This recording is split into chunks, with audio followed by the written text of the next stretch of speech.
Shrimad home remedies में आपका स्वागत है और हम आपको बताएंगे कि साधनाएं क्यों नहीं करनी चाहिए,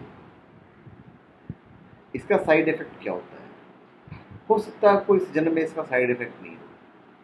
देखिए, प्रकृति का नियम है कि अगर आपने किसी का लिया है तो आपको इस जन्म में देना होगा। अगर आपने इस जन्म में किसी का लिया है और अगर पेमेंट नहीं की है वापस, अगर वो नहीं वापस किया है तो आपको अगले जन्म में देना पड़ेगा।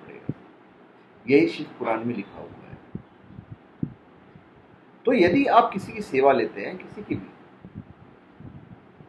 देवी की, देवताओं की, यक्ष की, यक्षिणिया की, कर्ण पिशाचिनी की, तो अगर आप किसी की सेवा लेते हैं तो आपको उसको चुकता करना पड़ेगा। सपोज आपने साधना करके किसी को बुला लिया, किसी भी देवी देवता को आपने बुलाया और आपने बोला कि आप हमारे लिए 10 साल आप हमारे पास रहेंगे और हमें आपकी सेवा चाहिए। तो बुलाने के बाद तो पहली बात तो यह है कि आपको एक रिश्ता कायम करना है, चाहे वो माँ का हो या बहन का हो, क्योंकि जो यक्षिणियाँ होती हैं वो काफ़ी सुंदर होती है, तो आपके मन में कोई विकार भी उनको देखकर नहीं आना चाहिए, फर्स्ट ऑफ ऑल। और जब आप सेवा लेते हैं तो ऐसा नहीं कि वो फ्री है, आपने साधना करके उनको बुलाया है।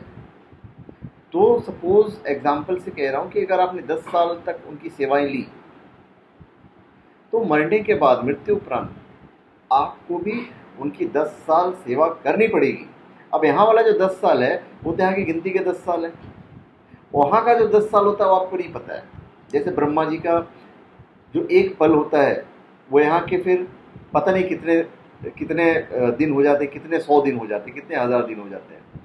तो वो देवी देवता जो हैं उनके जो 10 साल हैं, उनके 10 साल फिर आपको सेवा करनी पड़ेगी। तो ये इसका साइड इफेक्ट है। इसका जो तोड़ है वो ब्रह्म पुराण में लिखा हुआ है और वो ब्रह्म पुराण के बारे में आपको बताएंगे कि उसका तोड़ क्या है, पर हम दूसरे वीडियो में बताएंगे। तो ये हुआ साधनाएं और उसके साइड इफेक्ट्स जो मैंने आपको बताया है। तो धन्यवाद। आप हमारे चैनल से सब्सक्राइब करें और अपने कमेंट दीजिए। धन्यवाद।